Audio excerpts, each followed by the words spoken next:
क्या आपके पेट या सीने में बार बार जलन होती है? खाना खाने के बाद खट्टी डकार आती है? पेट फूलता है? गैस बनती है या ऐसा लगता है जैसे पेट के अंदर आग लगी हो?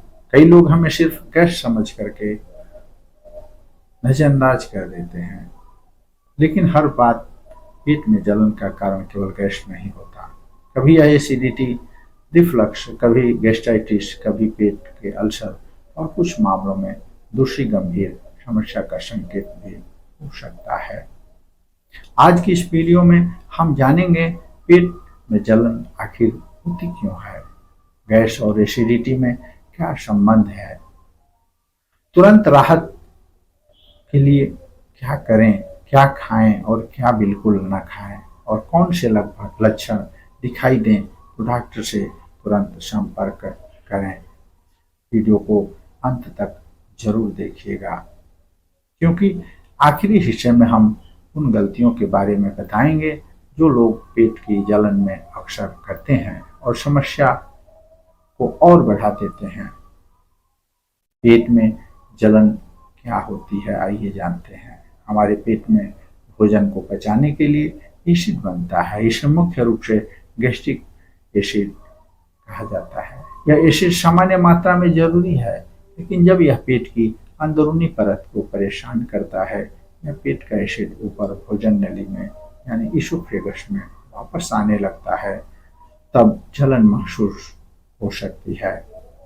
अगर जलन सीने के बीच से गले की तरफ आती है, खासकर खाना खाने या लेटने के बाद, तो ये एसिडिटी, रिफ्लक्स या हार्टबर्न हो सकता है।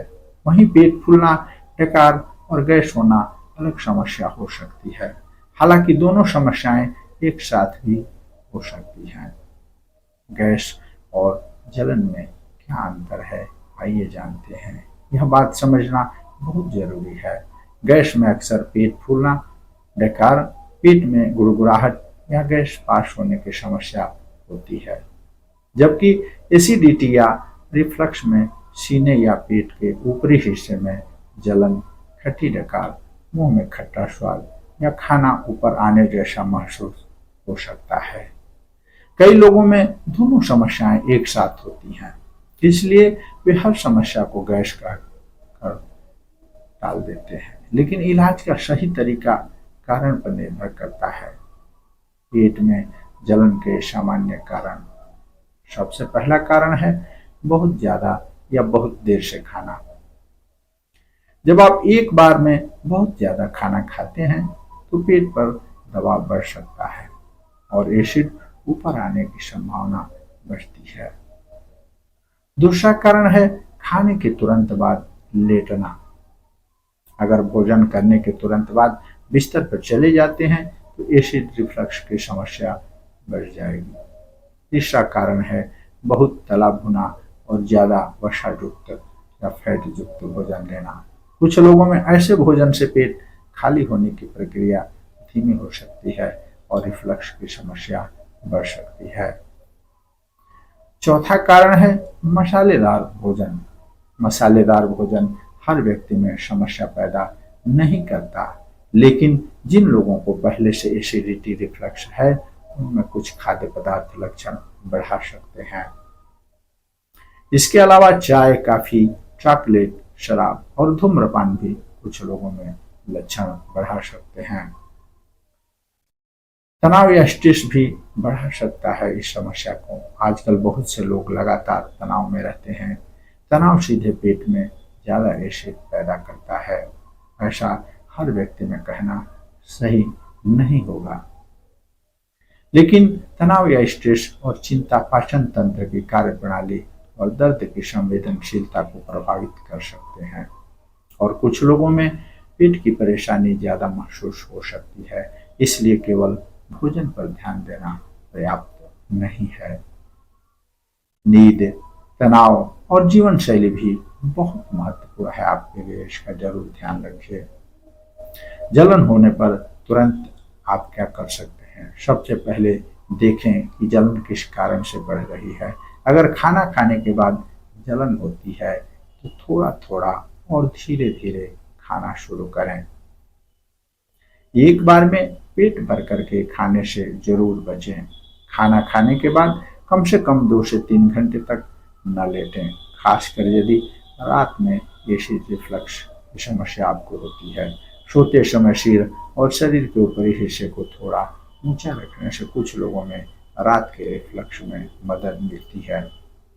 लेकिन केवल सिर के नीचे बहुत सारे तकिए लगाने के बजाय बिस्तर के सिर वाले हिस्से को उचित तरीके से ऊंचा करना अधिक प्रभावी होता है।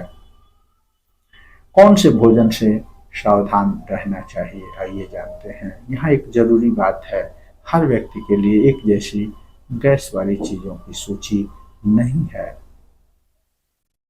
आपको यह पहचानना चाहिए कि आपके शरीर में कौन सा भोजन जलन को बढ़ाता है या रिफ्लक्स को बढ़ाता है।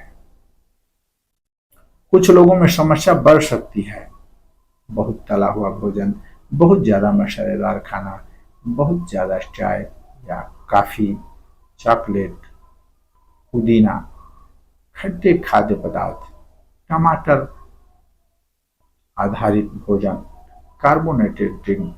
लेकिन इसका मतलब यह नहीं कि हर व्यक्ति को ये सभी चीजें हमेशा के लिए बंद कर देनी चाहिए। जिस चीज से आपके लक्षण बार बार बढ़ते हैं उसे आप जरूर कम कर दें, इसी में समझदारी है। गैस कम करने के लिए क्या करें? गैस बनने का एक कारण भोजन के साथ ज्यादा हवा निकलना भी हो सकता है, इसलिए खाना बहुत जल्दी जल्दी न खाएं। खाते समय ज्यादा बात करने, च्युइंग गम चबाने और एक्स्ट्रा से बार बार पेय पीने जैसी आदतें कुछ लोगों में हवा निकलने को बढ़ा सकती है। कार्बोनेटेड ड्रिंक यानी सोडा और फीजी ड्रिंक भी पेट में गैस और फूलने की समस्या बढ़ा सकते हैं। खाने के बाद हल्की चाल से टहलना भी पाचन क्रिया के लिए बहुत ही उपयोगी है।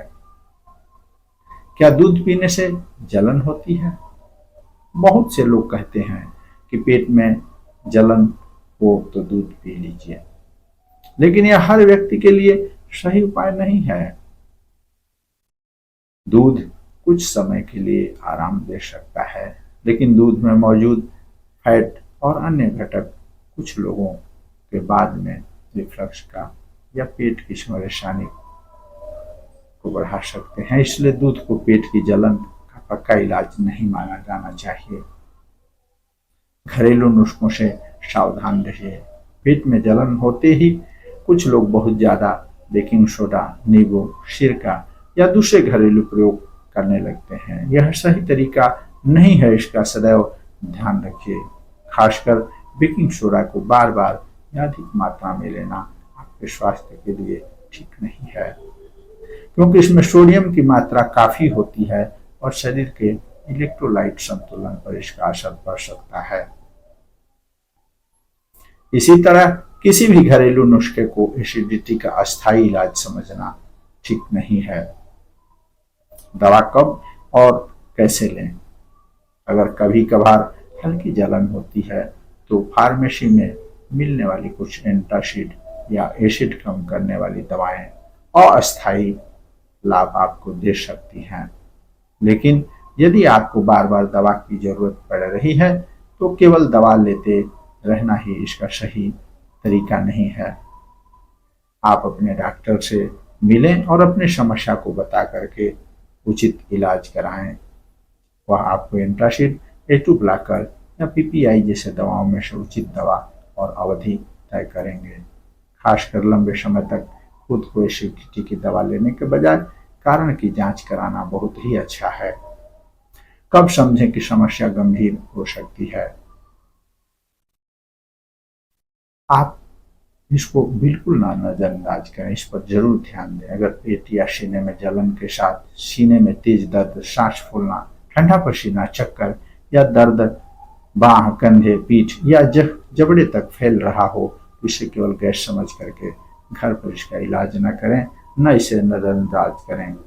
हृदय से जुड़ी गंभीर समस्या भी हो सकती है और ऐसी स्थिति में तुरंत चिकित्सकीय सलाह की या सहायता की जरूरत हो सकती है, इसलिए अपने डॉक्टर से मिलें। इसके अलावा खून की उल्टी आती हो, काले रंग का मल होता हो, लगातार उल्टी होती हो, निगलने में कठिनाई हो, बिना कारण वजन कम हो रहा हो, लगातार या बढ़ता हुआ पेट दर्द है, बार बार होने वाली जलन है, तो इसमें अपने डॉक्टर से मिल करके जांच जरा करा के उचित इलाज कराएं। पेट की जलन से बचने की आसान दिनचर्या। अब आपको एक सरल नियम बताता हूँ। सुबह उठकर सामान्य मात्रा में पानी पिएं, नाश्ता बहुत ज़्यादा तला भुना न रखें, दिन में भोजन को अपनी ज़रूरत के अनुसार छोटे और संतुलित हिस्सों में लें, खाना धीरे धीरे चबा कर खाएं।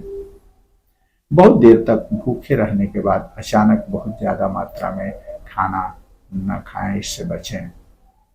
खाने के बाद कुछ समय पहले रात का खाना सोने से 2-3 घंटे पहले जरूर खा लें। रोज थोड़ी शारीरिक गतिविधि जरूर करें। अगर आपका वजन अधिक है तो धीरे धीरे वजन को नियंत्रित करने का प्रयास करें। ये रिफ्लक्स के लक्षणों को कम करने में आपकी मदद करेंगे। और सबसे महत्वपूर्ण, अपने ट्रिगर को पहचानिए। जिस भोजन या आदत के बाद बार बार जलन होती है उसे नोट कीजिए और उन चीज़ों को छोड़िए या सीमित कीजिए।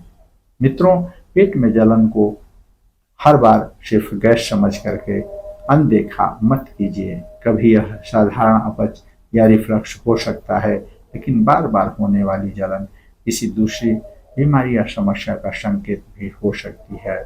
इसलिए याद रखिए, कम मात्रा में खाएं, धीरे धीरे खाएं, खाना खाने के तुरंत बाद न लेटें, अपने ट्रिगर पहचानें और बार बार होने वाली समस्या में अपने डॉक्टर से जरूर मिलें और सलाह लें।